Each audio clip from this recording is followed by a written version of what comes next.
आर्हत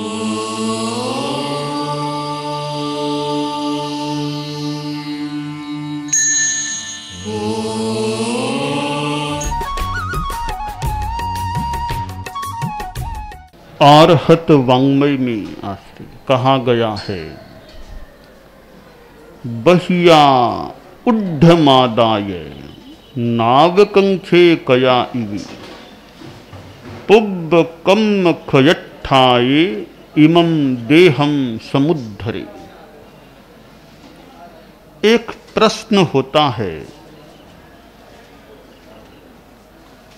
इस शरीर को धारण क्यों करना चाहिए, यानी इस शरीर को पोषण आहार क्यों देना चाहिए, शरीर के लिए कितना करना होता है।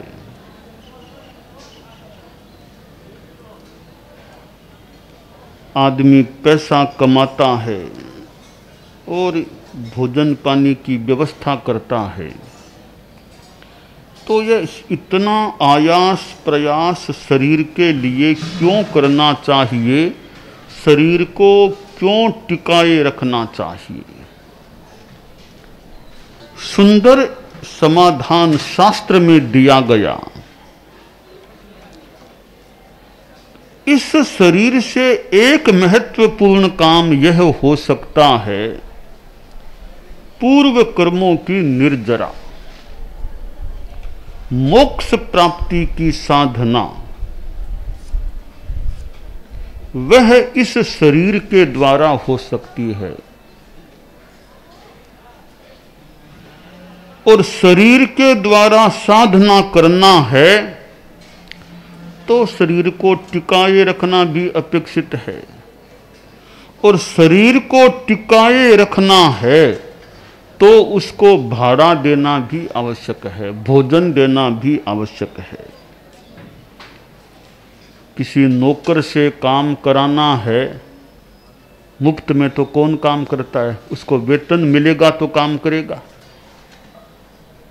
यह शरीर भी हमारा एक प्रकार का कर्मचारी है।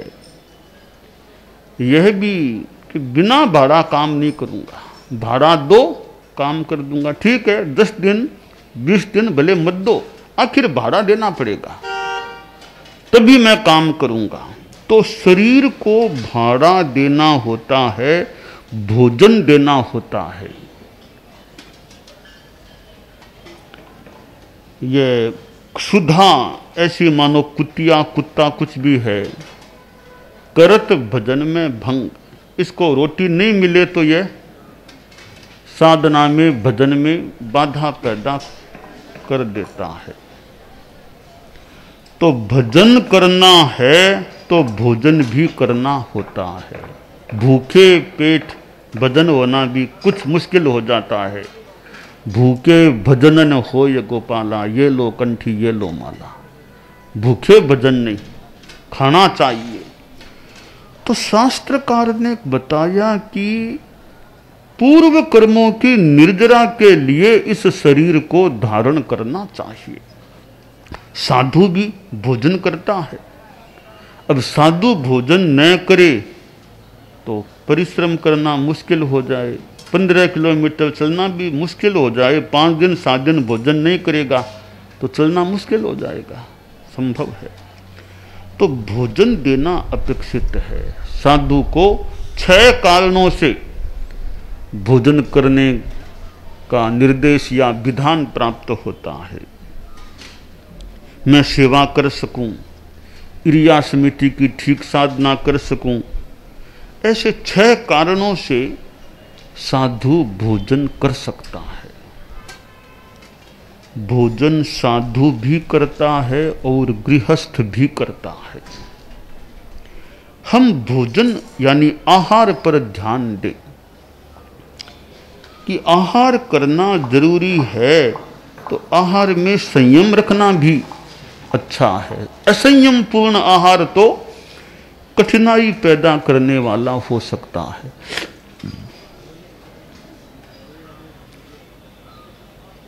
एक पिता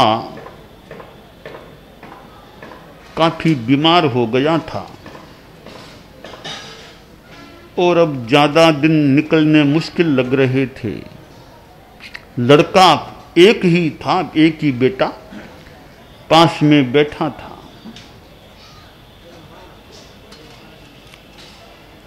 तो पिता ने लड़के को आंखों से देखा, कुछ शिक्षाएं दी।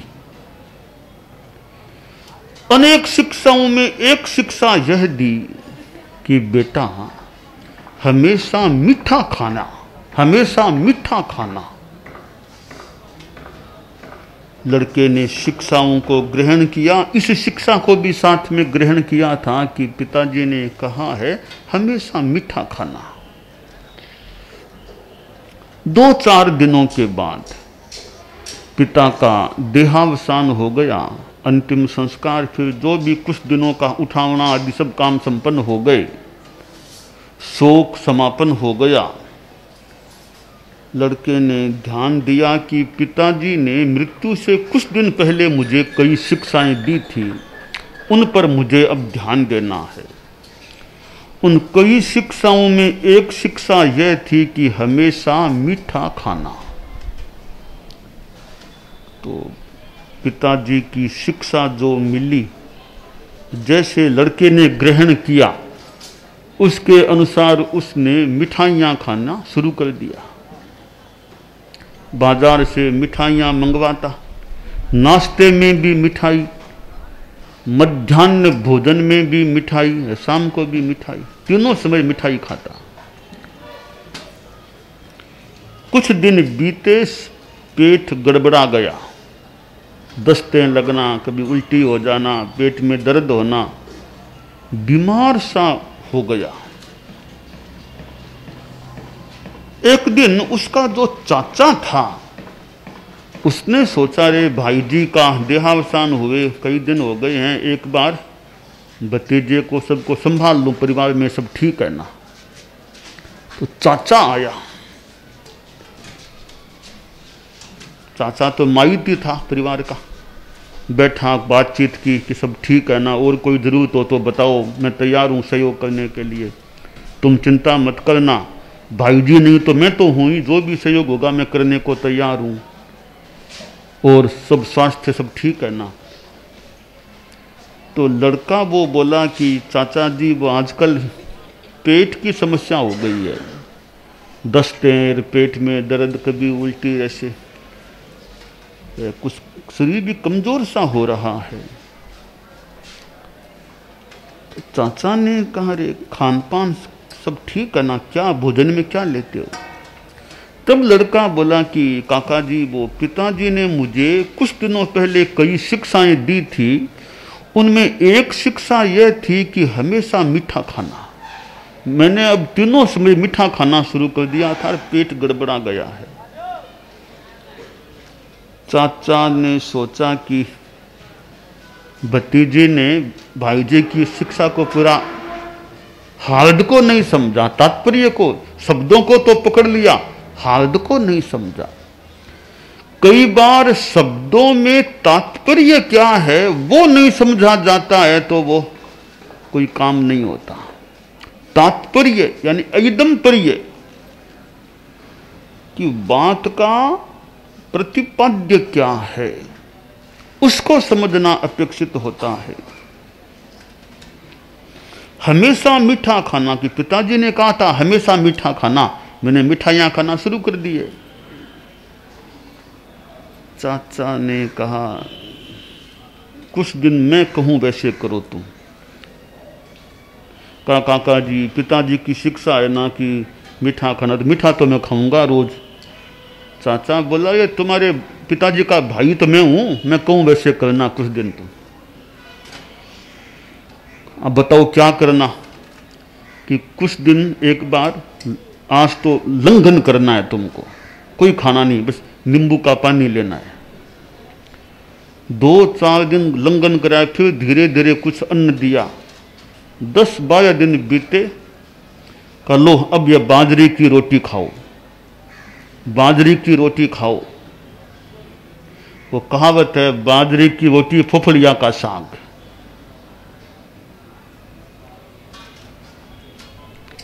कि रोटी और फोफलिया का साग खाओ।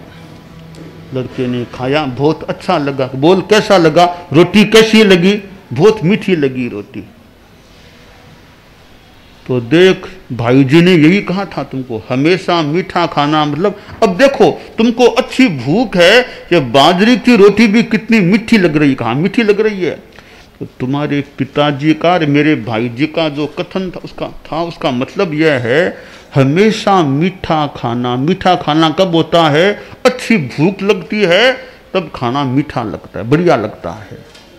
तो पिताजी का कहना था तुमको कि बिना भूख मत खाना, अच्छी भूख में खाना, यह शिक्षा थी। अब लड़के ने समझा, रे पिताजी के शब्दों में क्या तात्पर्य भरा था वो मैंने नहीं पकड़ा। आज चाचा जी ने बता दिया कि पिताजी के 3 शब्द, हमेशा, मीठा, खाना, इनका तात्पर्य क्या है। तो खाने का संयम। आदमी भोजन करे, बहुत ज्यादा नहीं खाना चाहिए। आदमी के सामने मनोज्ञ पदार्थ होता है तो खूब खा लेता है, पेट भर लेता है, ठूस ठूस कर खा लेता है। सब तो क्या, कोई खाने वाला ठूस ठूस कर खा लेता है। तो यह ठूस ठूस कर खाना साधु के लिए तो काम का है ही नहीं, सामान्य आदमी के लिए भी बढ़िया नहीं। पेट आदमी का थोड़ा हल्का रहे, हल्का फूल सा पेट रहे, अगर भले पेट को मसलो करो कोई तकलीफ नहीं। एक तो पेट को दबाए दर्द होने लगे, भले पेट को दबाओ करो कहीं दर्द नहीं, बिल्कुल ठीक है, मुलायम पेट है एकदम अच्छा। तो ज्यादा नहीं खाना चाहिए आदमी को। उनोदरी अगर रखें तो बहुत बढ़िया बात, थोड़ी उनोदरी रख ले। भूख से आदमी ज्यादा न खाए, थोड़ी उनोदरी रखे। उनोदरी 12 प्रकार के तप में दूसरा तप है उनोदरी। उसका एक अर्थ है खाने में कमी रखना। 2 फुल्का खाने की भूख है तो 1.5 पर्याप्त है, पुणे 2 खा लियो, क्या पुणे 2 से ज्यादा नहीं खाए। 4 की भूख है तो 3 के बाद संयम कर ले। उनोदरी में गुण घना, थोड़े में गुण घना। उनोदरी में बहुत गुण है, थोड़े में, कई चीजों में थोड़े में गुण होता है, अच्छा होता है। खाने में थोड़ा। एक श्लोक आता है, थोवा हारो थोव भणिओ जो हो ई थोव निद्दोय थोवो वही उपगरणो देवाहु तस्य पणमंती। लगभग श्लोक यही होगा। थोवा हारो, स्तोक नाम थोड़ा, थोड़ा आहार करने वाला। थोव भणिओ, थोड़ा बोलने वाला, ज्यादा नहीं, थोड़ा बोलने वाला। आहार भी थोड़ा, बोलना भी थोड़ा। आहार में भी उनोदरी और बोलने में भी उनोदरी। थोव निद्दो, नींद भी थोड़ी, ज्यादा नींद नहीं। सो गया 8 घंटा 9 घंटा 10 घंटा, ऐसे नहीं, ज्यादा नहीं सोना। छोटे बच्चे की बात छोड़ दे, उम्र आ गई है, 70 के आसपास है, अब तो नींद को थोड़ा कम करने का प्रयास करें। मान लो कईयों को तो ऐसे ही नींद कम आती है, कईयों को तो ऐसे ही नींद कम आती, ज़्यादा नींद आती नहीं है उनको।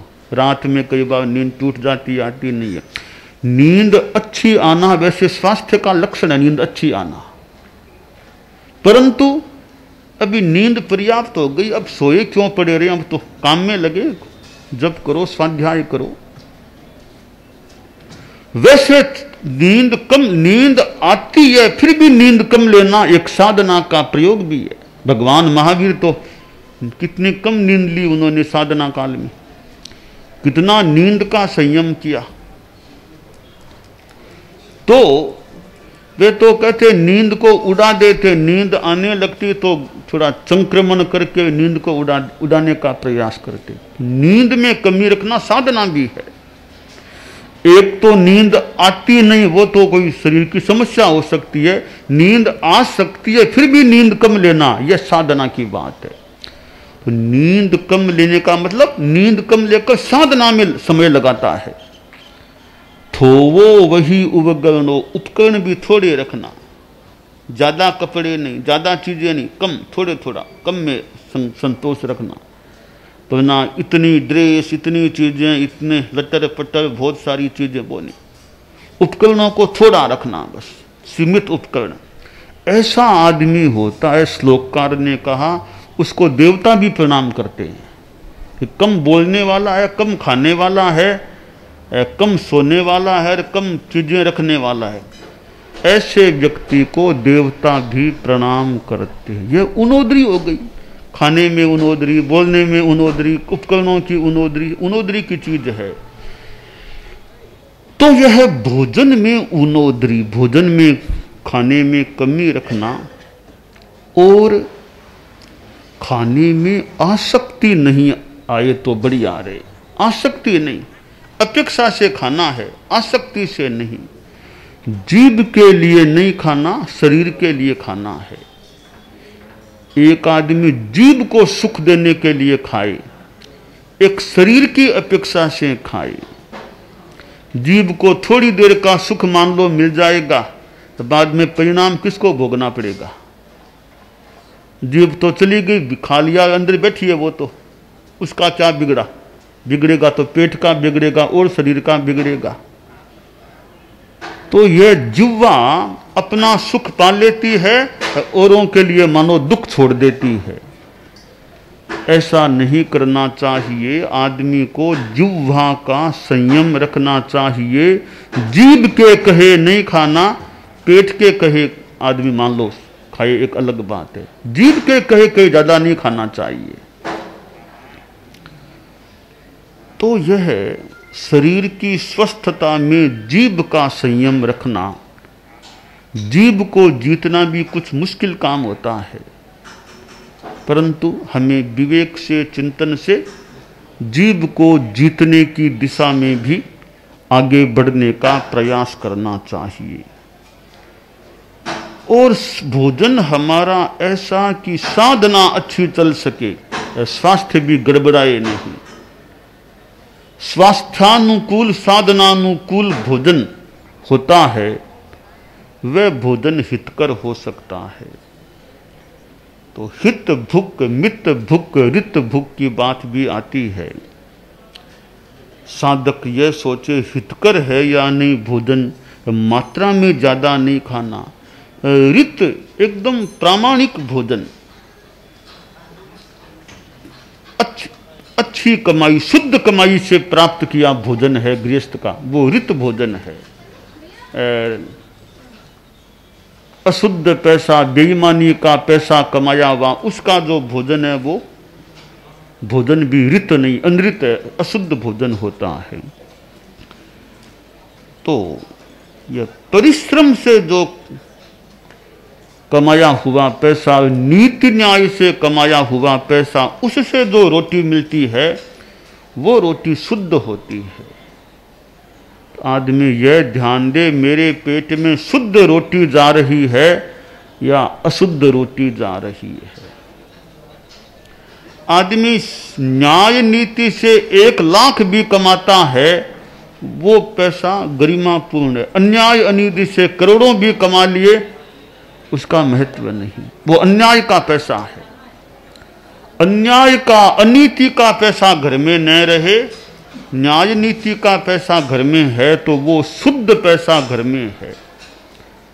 तो आदमी रित भोजन यानी न्याय नीति से कमाए गए पैसे से प्राप्त किया गया भोजन है, वो रित भोजन होता है। तो हित भुक, मित भुक, रित भुक ऐसा आदमी है तो मानना चाहिए उसका भोजन का संयम भी है और भोजन ठीक भी है। तो हम अपने जीवन में अपने भोजन पर भी ध्यान रखें और भोजन में विवेक, संयम रखने का प्रयास रखें, यह काम्य है।